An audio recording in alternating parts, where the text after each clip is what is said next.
మంచిది. ఇంతవరకు చక్కగా దేవుని నామమును మనము స్తుతించి గణపరిచి గొప్ప చేస్తూ వచ్చాం. కొన్ని నిమిషములు దేవుని వాక్యమును మనము ధ్యానం చేసుకుందాం. యేసుక్రీస్తు శ్రేష్టమైన ఉన్నతమైన నామములో అందరికి వందనాలు. అందరికి వందనాలు.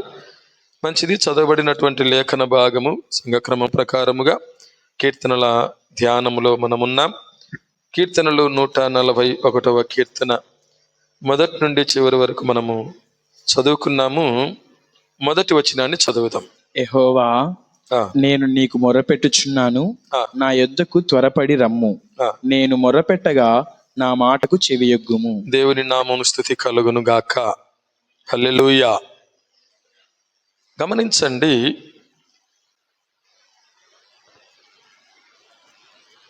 ఎలాంటి ప్రార్థన దేవుడు వింటాడు?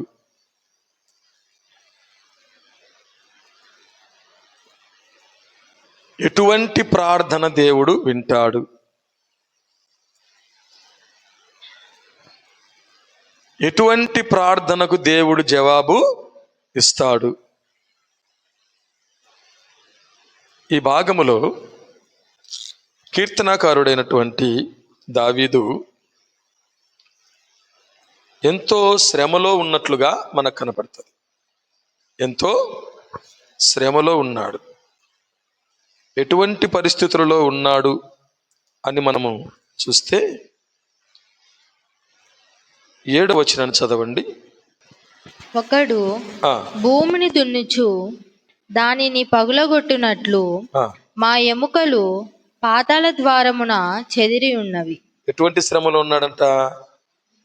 ఒకడు భూమిని దున్నుచు దానిని పగలగొట్టునట్లు మా ఎముకలు పాతాళ ద్వారమున, అటువంటి శ్రమలో ఉన్నాడు. భూమిని దున్నితే ఎట్లయితే ఆ భూమి పగిలిపోతుందో, మా ఎముకలు పగిలి చెదిరిపోయి ఉన్నాయి. అటువంటి శ్రమలో భక్తుడున్నాడు. ఇంకా ఏమిటి అంటే 9వ వచనం చదవండి. నా నిమిత్తము వారు ఒడ్డిన వల నుండి, పాపము చేయు వారి ఉచ్చు నుండి నన్ను తప్పించి కాపాడము. దేవుని నామమున స్తుతి కలుగును గాక. నా నిమిత్తము వారు ఒడ్డిన వల నుండి, పాపము చేయు వారి ఉచ్చుల నుండి నన్ను తప్పించి కాపాడము. దావీదు నిమిత్తము ఏం వడ్డారంట వాళ్ళు? వలలు వడ్డారు, ఉచ్చులు వడ్డారు. వలలు, ఉచ్చులు దేనికంటే పట్టుకోవడానికి, చిక్కించుకోవడానికి. కనపడేటట్టు ఎవరు వలలు వడ్డారు, కనపడేటట్టు ఎవరు కూడా ఉచ్చులు బిగించారు. అంటే శత్రువులు ఉన్నారు నా చుట్టూ. నా చుట్టూ ఎటువంటి వారు ఉన్నారంటే శత్రువులు ఉన్నారు. అటువంటి భయంకరమైనటువంటి స్థితిలో నేనున్నాను అని నా ప్రార్థన ఆలకించు ప్రభువా, నా ప్రార్థన ఆలకించు ప్రభువా. నేను మొర్రపెట్టగా నా మాటకు చెవియొగ్గుము ప్రభువా అని ప్రార్థిస్తూ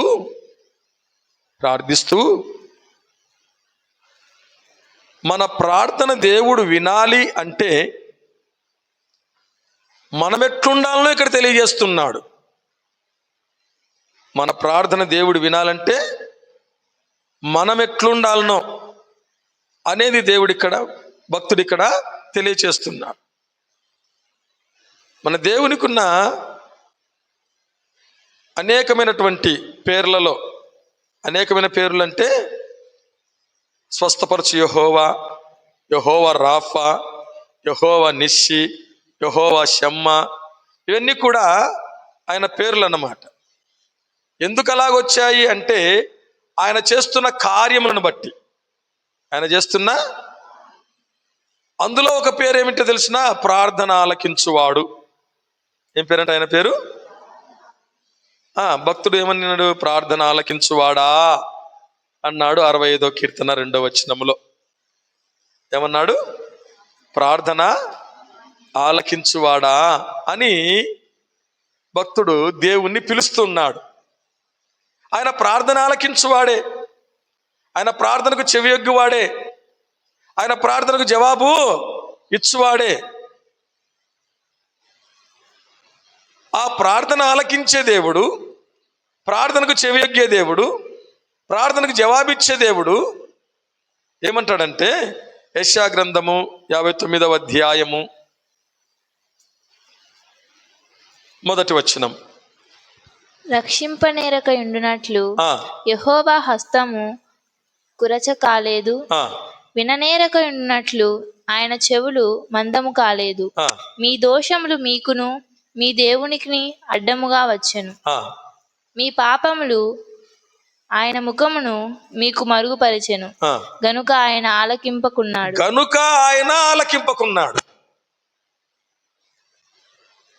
చాలా మంది ప్రార్థనలకు జవాబు ఎందుకు రాదు అంటే దేవునిపైన అలుగుతూ ఉంటారు.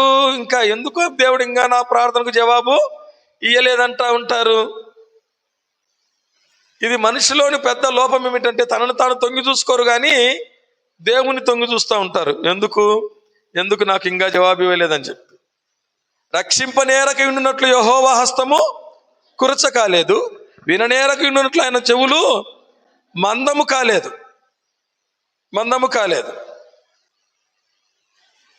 ఆయన మందము కాలేదంటే చెవిటివాడు కాదు. ఆయన ఎటువంటి వినికిడి కలిగిన దేవుడు అంటే నువ్వు గట్టిగా ప్రార్థన చేసినా వింటాడు, చిన్నగా ప్రార్థన చేసినా వింటాడు, మనసులో చేసుకున్నా వింటాడు, అనుకున్నా వింటాడు.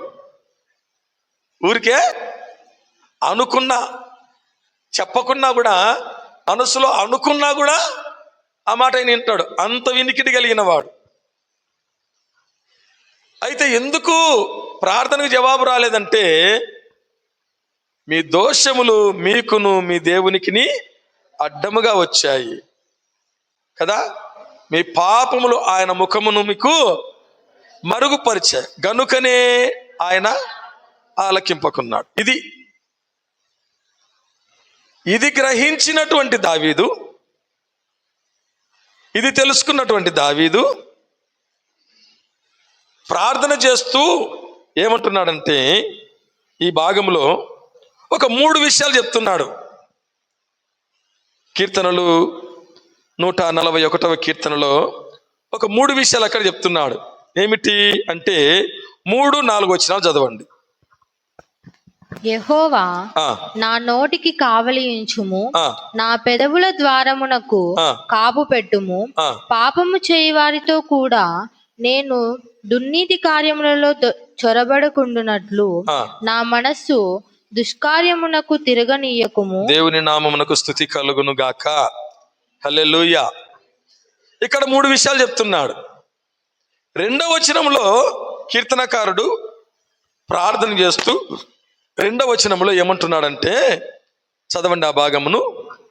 నా ప్రార్థన ధూపము వలెను, నా ప్రార్థన ధూపము వలెను, నేను చేతులెత్తుట సాయంకాల నైవేద్యము వలనను నీ దృష్టికి అంగీకారములగును గాక. హల్లెలూయా. అంటే నేను ప్రార్థన చేస్తే నువ్వు అంగీకరించుదువు గాక. నా ప్రార్థన ధూపము వలెను, నేను చేతులెత్తుట సాయంకాల నైవేద్యము వలెను నీ దృష్టికి అని ప్రార్థన చేస్తున్నాడు. దేవునికి మన ప్రార్థన అంగీకారం అయితే మన ప్రార్థనకు జవాబు వస్తుంది. దేవునికి మన ప్రార్థన అంగీకారం అంటే ఆయన ఒప్పుకుంటే, నీ ప్రార్థన దేవుడు ఒప్పుకోవాలి. నీ ప్రార్థనకు జవాబు రావాలంటే ఆయన ఒప్పుకోవాలి, ఆయనకు అంగీకారం కావాలి. నా ప్రార్థన ధూపం వలెను, నేను చేతులెత్తుట సాయంకాల నైవేద్యము వలెను నీ దృష్టికి. ఆయన అంగీకరిస్తే దేవుని దగ్గర నుండి మనకేమొస్తుంది?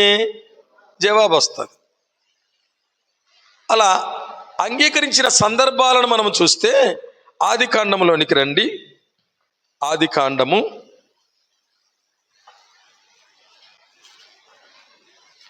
నోవాహు చేసిన ప్రార్థన అక్కడ మనకు కనిపిస్తుంది. ఆదికాండము 8వ అధ్యాయము 20-21 వచనాలు. అప్పుడు నోవహు యెహోవాకు బలిపీఠము కట్టి పవిత్ర పశువులన్నిటిలోను పవిత్ర పక్షులన్నిటిలోను కొన్ని తీసుకొని ఆ పీఠము మీద దహన బలి అర్పించెను. అప్పుడు యెహోవా ఇంపైన సువాసన ఆఘ్రానించి ఇక మీదట నరులను బట్టి భూమిని మరలా శపించను. ఎందుకనగా నరుల హృదయాలోచన వారి బాల్యము నుండి చెడ్డది. నేను ఇప్పుడు చేసిన ప్రకారముగా ఇకను సమస్త జీవులను సంహరింపను. దేవుని నామను స్తుతి కలుగును గాక. హల్లెలూయా. ఇది నోవాహు చేసినటువంటి ప్రార్థన. నోవాహు ఓడలో నుండి బయటికి రాగానే చేసిన పని ఏమిటంట? దేవునికి అంగీకారం. దావీదేమన్నాడు?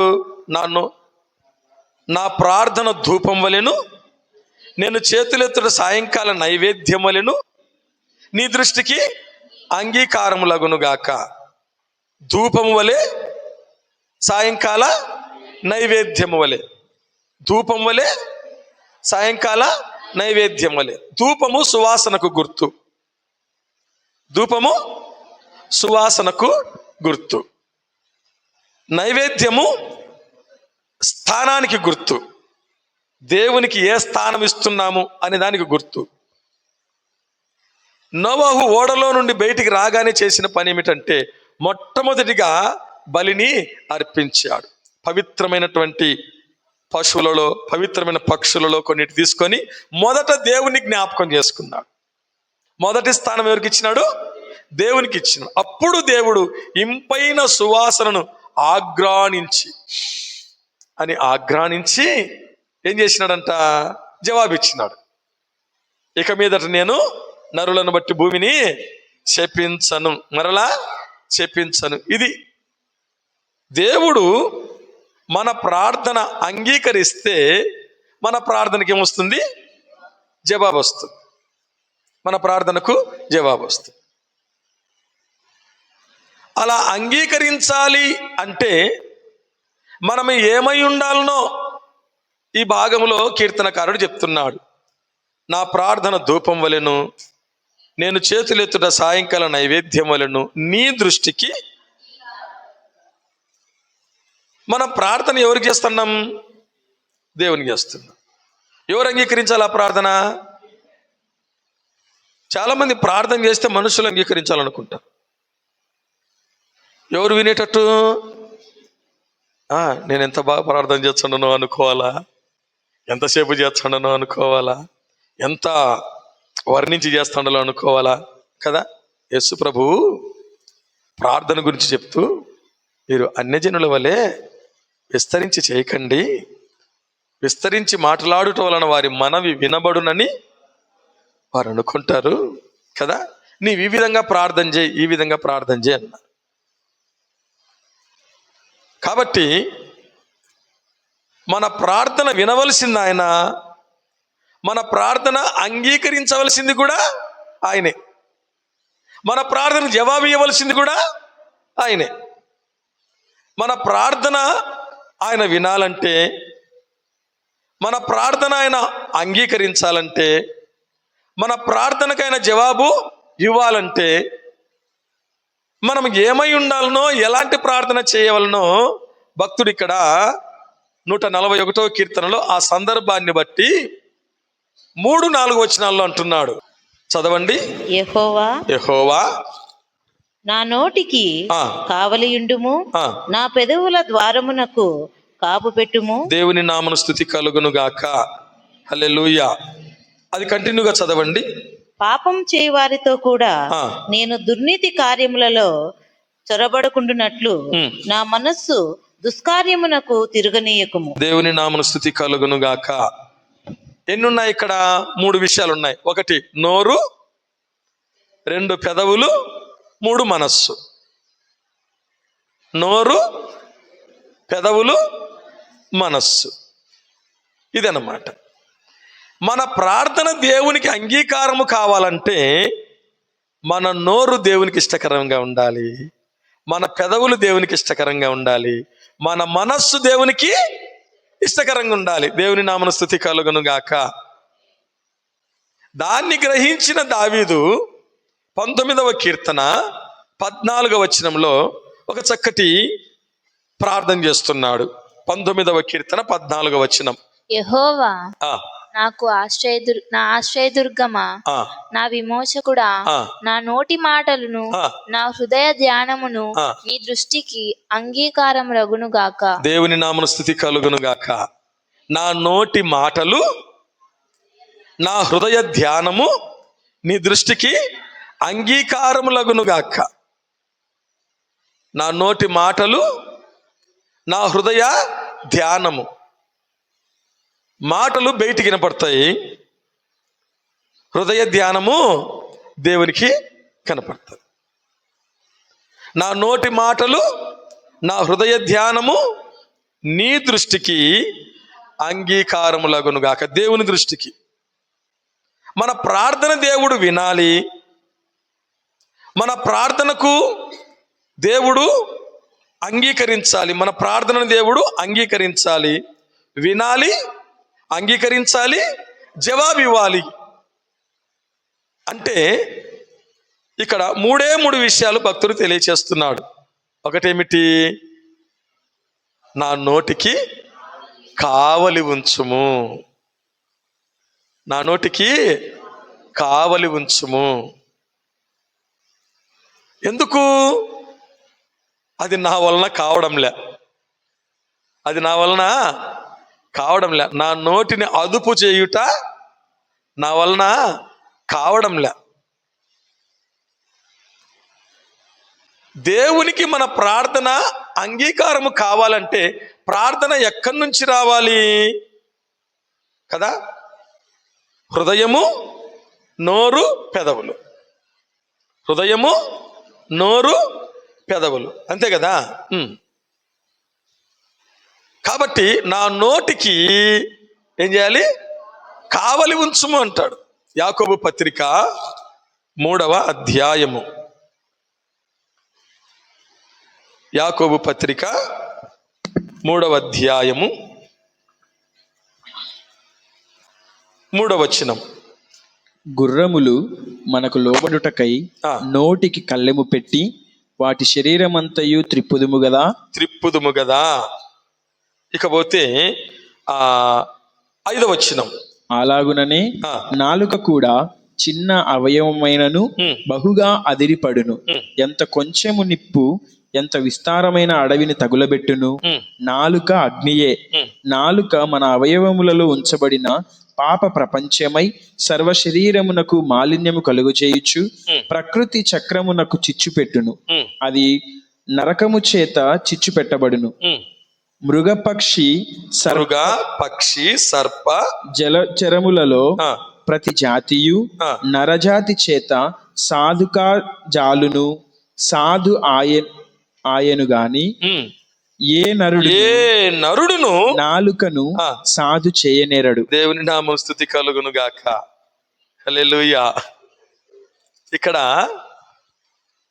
గుర్రాన్ని తిప్పుతున్నారు, ఓడలను తిప్పుతా ఉన్నారు.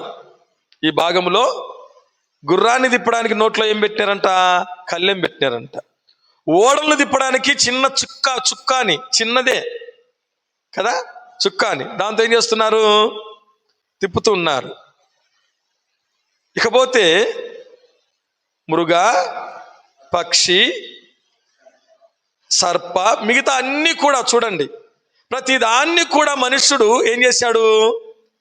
సాధు చేసినాడంట. అంటే కంట్రోల్ చేసినాడు.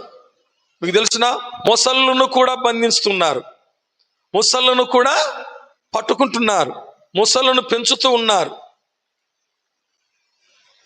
అంటే ఏదైనా కంట్రోల్ చేస్తున్నారు. కానీ ఏ నరుడును ఈ నాలుకను ఏం చేయలేకపోతున్నాడంట? కంట్రోల్ చేయలేకపోతున్నాడంట. కంట్రోల్ చేయలేకపోతున్నాడు.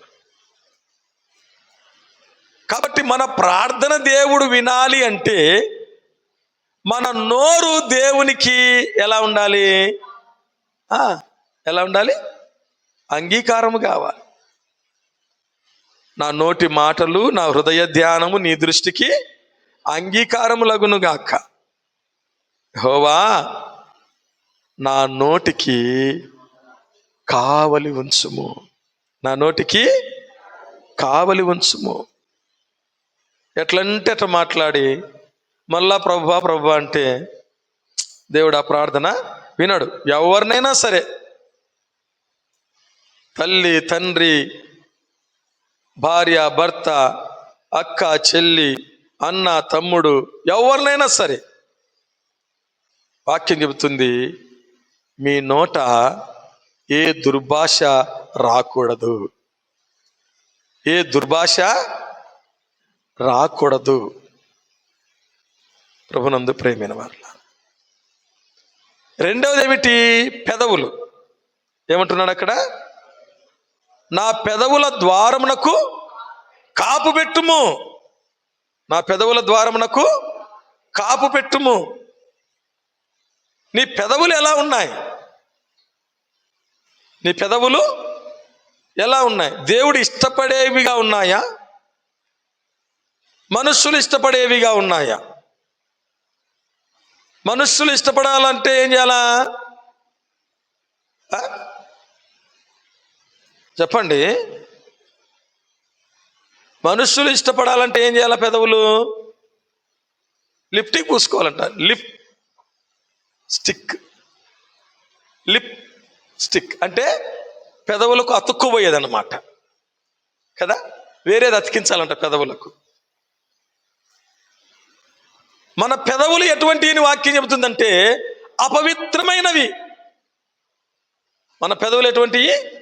అపవిత్రమైనవి. యెషయా గ్రంథం 6వ అధ్యాయంలో యెషయా ప్రవక్త అయిన యెషయానే, అయ్యో నేను అపవిత్రుడను, అపవిత్రమైన పెదవులు గలవాడను, అపవిత్రమైన పెదవులు గల వారి మధ్యలో నివసించుచున్నాను అని అంటే నువ్వు నేను ఆడబడిపోతాము. ప్రవక్తనే, దేవుడే డైరెక్ట్ మాట్లాడే ప్రవక్త పెదవులే అపవిత్రమైతే మన పెదవులు ఇంక దానికి లెక్కలేదన్నమాట కదా. అప్పుడు కెరూబులలో ఒక కెరూబు ఎగిరి వచ్చి ఏం చేశాడంట? కారుతో తీసిన నిప్పు చేత పట్టుకొని ఏం చేసినాడు? పెదవులకు తగిలిస్తే, ఇది నీ పెదవులకు తగిలేను గనుక నీ పాపములు ప్రాయశ్చిత్తమైంది, దేవుని నామమున స్తుతి కలుగును గాక. అంటే పెదవులను కారు నిప్పుతో కాల్చాడంట. నా నోటికి కావలి ఉంచుము, నా పెదవుల ద్వారమునకు ఎలా కావలెట్లా, కాపు ఎట్లా? దేవుని వాక్యమే. హల్లెలూయా. ఈ వాక్యము నీ నోటికి కావలి ఉండునుగాక, ఈ వాక్యము నీ పెదవులకు కావలి ఉండునుగాక. ఎవరైతే ఈ వాక్యాన్ని జ్ఞాపకం చేసుకుంటారో, ఎవరైతే వాక్యాన్ని హృదయమందు ఉంచుకుంటారో, గమనించండి, వారు నోటితో ఎటువంటి దుర్భాష మాట్లాడరు, దేవునికి అయిష్టమైనటువంటి మాటలు మాట్లాడరు, తన పెదవుల నుంచి రానివ్వరు. మూడవది ఏమిటి? మనస్సు. చదవండి ఆ భాగమును.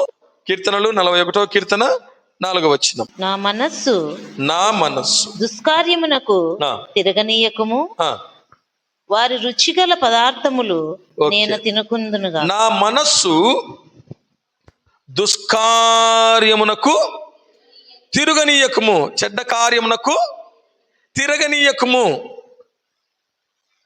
ఇది చాలా ప్రాముఖ్యమైనది. ఎవరైతే హృదయములో అనుకుంటారో దానిని క్రియారూపముగా బయటికి తీసుకొని వస్తారు. హృదయములో అనుకున్న దాన్ని.